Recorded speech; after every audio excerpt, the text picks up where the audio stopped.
The armies of the Caliphate left much behind in Syria.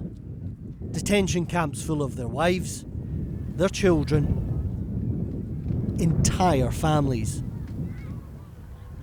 Dozens of countries are now asking the same question. Can they welcome back orphans and daughters and mothers who belonged to the enemy of the world? From the camps and prisons of Syria, we traced the journey of one family who answered the Islamic State group's call, through the back streets of Turkey, all the way home to Asia. In this Istanbul neighbourhood, the group tightened its grip on two Indonesian followers.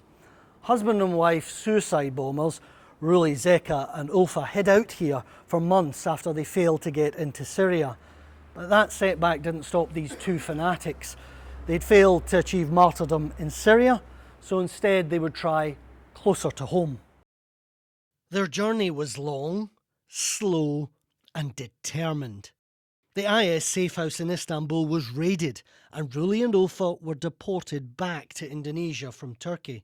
Then they made their way to Malaysia, where they reconnected with IS and continued their journey to the Philippines, where they would do the Islamic State group's bidding on the tiny island of Sulu in Mindanao.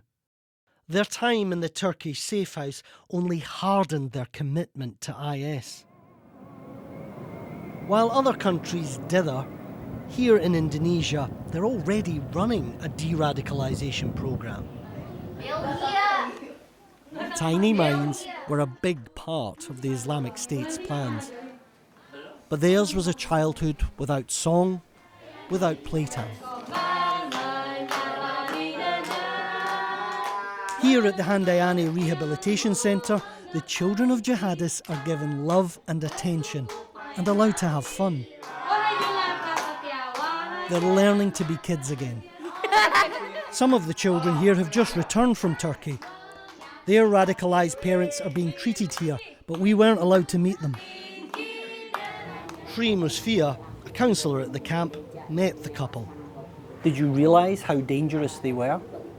I was surprised when we learned of the terrible thing they did. Because when they left here, they were nice, cooperative. They were better than the rest. And a year after they left the centre, we visited them and they were still good. I didn't expect that they would go back to this path. Can you guarantee that, given there are hundreds of Indonesians trapped in Syria who support IS, that if they come back, they won't be a danger, they won't commit more atrocities, they won't commit acts of terror? No, we cannot guarantee. We went to uncover more of Ruli and Ulfa's story. Sofian Sari is a former extremist who knew the couple and met them at the rehabilitation centre. He's against bringing more Indonesian IS supporters home. I disagree with bringing them back because it will create problems. They are not trustworthy people.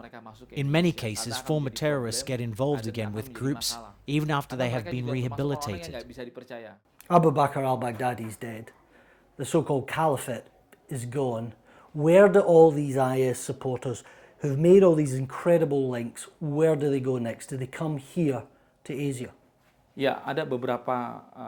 Yes, the favorite destination for jihadists after the death of al-Baghdadi are the Philippines here in Southeast Asia and Afghanistan.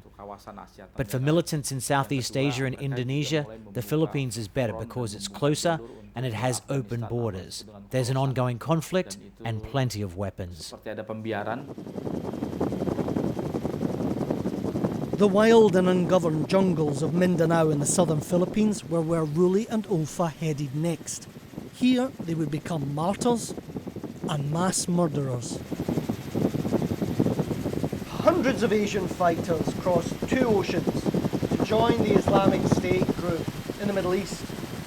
Worry now is that since the Caliphate is lying in ruin, that flow is reversed. Just look at the territory down here.